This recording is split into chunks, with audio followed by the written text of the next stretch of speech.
আসসালামু আলাইকুম। আবরিশ moms kitchen থেকে আমি নুরাইয়া আবারও চলে এলাম নতুন একটি রেসিপি নিয়ে। এটা আসলে আমার না, আমার আম্মুর রেসিপি। আজকে আপনাদের তৈরি করে দেখাবো বিস্কিট পিঠা। খুবই সহজ এবং মজাদার এই পিঠাটা নিজেদের জন্য বা মেহমান আসলে নাস্তা হিসাবে বানিয়ে নিতে পারেন। তাহলে চলুন প্রথমে কী কী লাগছে দেখে নিই। লাগছে চালের গুঁড়া 2 কাপ, চিনি 2 কাপ, লবণ স্বাদমতো, দুধ এখানে আমি 1 কাপ পরিমাণ নিয়েছি, আপনারা চাইলে বাড়িয়েও নিতে পারেন। পানি লাগছে 1 কাপ, আর লাগছে 2 থেকে 3টি দারচিনি। এবার চলে আসি মূল রান্নায়। আমি এখানে 2 কাপ সিদ্ধ চাল ঘন্টা 2 ভিজিয়ে পানিটা ঝরিয়ে তারপর পাটায় গুঁড়া করে নিয়েছি। আপনারা চাইলে মিক্সিতেও গুঁড়া করে নিতে পারেন। গুঁড়াটা খুব একটা মিহি করা যাবে না, একটু দানা দানা রাখতে হবে। দেখিয়ে দিচ্ছি কেমন হবে, নিশ্চয় দেখে বুঝতে পারছেন।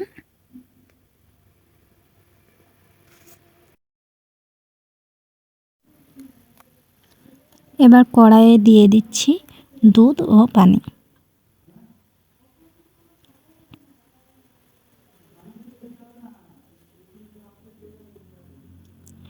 দুধ ও পানির মিশ্রণটা ফুটে উঠলে দিয়ে দিব দারচিনি, লবণ ও চিনি।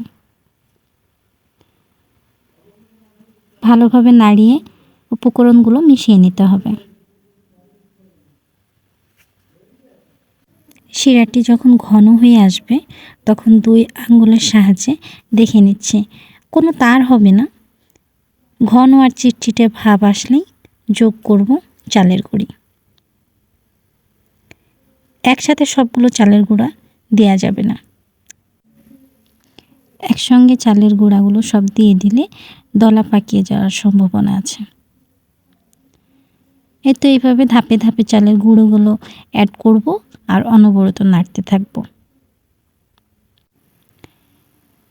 খামিরটা রেডি হতে একটু সময় লাগবে।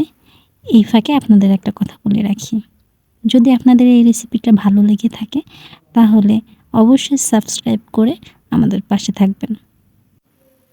বাকি যে চালের গুঁড়িটা ছিল সেগুলো দিয়ে দিচ্ছি। নাড়ানো কখনোই থামানো, অনবরত নাড়তে নাড়তে এক পর্যায়ে খামিরটা কড়াইয়ের গা ছেড়ে চলে আসলে নামিয়ে অন্য একটি বলে নিয়ে নিচ্ছি। খুব একটা বেশি নয়, মিনিট খানেক মুথে নিলেই ডোটা পিঠার শেপ দেওয়ার জন্য প্রস্তুত। আজ আমরা পিঠার গায়ে নকশা করার জন্য পেয়ারার পাতা ব্যবহার করছি। পেয়ারার পাতাটি আমি আগে ধুয়ে নিয়েছি। আপনারা চাইলে পিঠা বানানোর যে সাজগুলো পাওয়া যায় ওগুলোও ব্যবহার করতে পারেন। প্রথমে অল্প পরিমাণ ডো হাতে নিয়ে ঘুরিয়ে গোল করে নিতে হবে। তারপর পাতাটির মাঝখানে রেখে পাতাটি উল্টিয়ে দিয়ে 2 হাতে হালকা চাপ দিলেই হয়ে যাবে।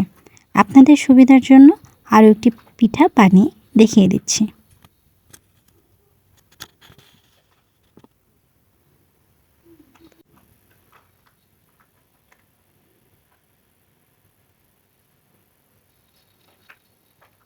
সবগুলো পিঠা আমি সেম প্রসেসে বানিয়ে নিয়েছি, এখন ভেজে নেওয়ার পালা। কড়াইয়ে তেল গরম হয়ে আসলে একটি একটি করে পিঠাগুলো ছেড়ে মাঝারি আঁচে উল্টিয়ে পাল্টিয়ে ভেজে তুলে নিচ্ছি।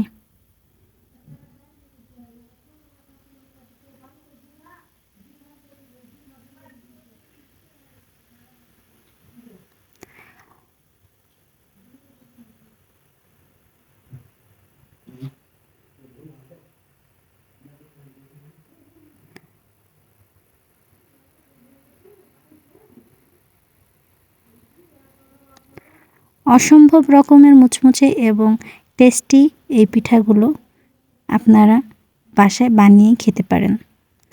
না খেলে বুঝবেন না আসলে এটা কতটা মজার। তাই দেরি না করে আজই বানিয়ে ফেলুন মুচমুচে মজাদার টেস্টি বিস্কিট পিঠা।